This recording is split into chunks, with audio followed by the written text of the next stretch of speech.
Pourquoi ils ont été obligés de se déplacer? Parce que le Hezbollah a tiré sur Israël au lendemain de la mort de l'ayatollah Khamenei. Alors je crois pas, madame.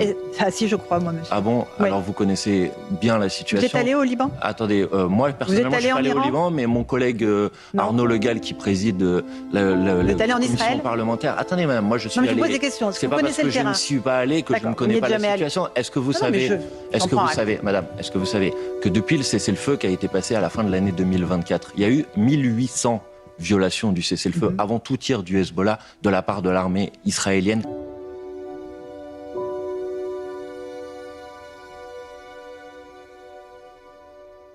Emmanuel Bompard, on est sur CNews et Europe 1. Emmanuel Macron a annoncé hier le déploiement d'une force défensive dans la région en Méditerranée orientale pour éventuellement aller vers le détroit d'Ormuz. 8 frégates, 2 porte-hélicoptères, le Charles de Gaulle.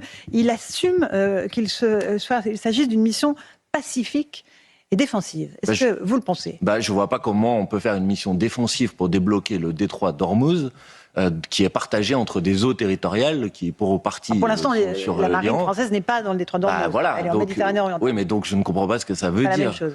Donc je pense que, en tout cas, moi, ce à quoi j'aspire, pour les raisons qu'on a évoquées avant, c'est-à-dire les conditions économiques et évidemment pour protéger les populations civiles en Iran, au Liban, c'est que la France doit agir pour un cessez-le-feu global, immédiat, le plus rapidement possible. Et peut-être aussi pour protéger ses propres ressortissants, 400 000 dans la région du Golfe, éventuellement les évacuer. Évidemment, mais le mieux pour protéger tout le monde, c'est le cessez-le-feu, madame.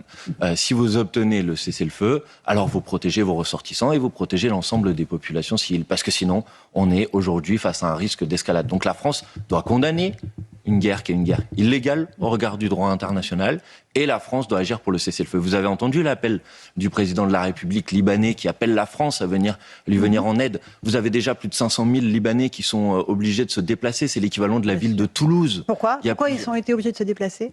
Parce que le Hezbollah a tiré sur Israël au lendemain de la mort de l'ayatollah Khamenei. Alors je crois pas, madame. Ah si, je crois, moi, monsieur. Ah bon? Alors vous connaissez bien la situation. Vous êtes allé au Liban? Attendez, moi personnellement je suis allé au Liban, mais mon collègue Arnaud Le Gall qui préside la commission parlementaire. Attendez madame, moi je suis allé. Je vous pose des questions. C'est pas parce que je ne suis pas allé que je ne connais pas la situation. Est-ce que vous savez, madame, est-ce que vous savez que depuis le cessez-le-feu qui a été passé à la fin de l'année 2024, il y a eu 1800 violations du cessez-le-feu avant tout tir du Hezbollah de la part de l'armée israélienne de ce cessez-le-feu et de cet accord de cessez-le-feu après la mort de l'ayatollah Khamenei sur Israël. Il y a eu des attaques du Hezbollah. Non, madame, il y a eu des attaques du Hezbollah qui, avant la mort de l'ayatollah Khamenei, a violé le cessez-le-feu 1800 fois, madame. C'est le gouvernement israélien. Donc vous pouvez, si vous voulez, essayer de donner une quelconque légitimité à une guerre qui n'en a absolument aucune. Je rappelle les faits, monsieur Bompard. Je rappelle les faits. Il y a des frappes américaines et israéliennes sur Téhéran. Madame, les faits, est-ce que ce que je viens de dire est faux? Le Hezbollah a attaqué Israël. Madame, ce sont les faits. Madame, je suis désolée. Est-ce que ce que je viens de dire est faux? Est-ce qu'il y a eu 1800... Moi, je vous dis ce qui s'est passé. Non, mais vous voulez les faits. Est-ce qu'il y a eu 1800 violations du cessez-le-feu par le gouvernement israélien depuis l'accord de cessez-le-feu signé à la fin de l'année 2024? En réponse à des attaques, évidemment, comme toujours. Non, absolument pas, madame. Absolument pas. Pardon, vous voulez parler des faits. Là, en l'occurrence, vous ne parlez pas des faits. Bref. Laissons de côté, si vous voulez, les responsabilités. Ce que l'on doit faire, c'est obtenir le cessez-le-feu le plus rapidement possible pour protéger les populations civiles. Les populations civiles iraniennes qui sont massacrées par le régime des mollahs? Mais les populations civiles iraniennes doivent évidemment être protégées contre la répression du régime et contre les bombardements. Parce que quand vous avez des frappes américaines qui frappent une école dans laquelle vous avez 150 écolières qui sont tuées par des frappes américaines, il faut aussi les protéger, vous comprenez? Et personne ne croit, madame, ou alors vous n'avez tiré aucun enseignement de ce qui s'est passé en Irak, de ce qui s'est passé en Syrie, de ce qui s'est passé en Afghanistan. Personne ne croit que vous allez libérer une population par une intervention militaire extérieure. Je pense que l'histoire nous l'a amplement démontré.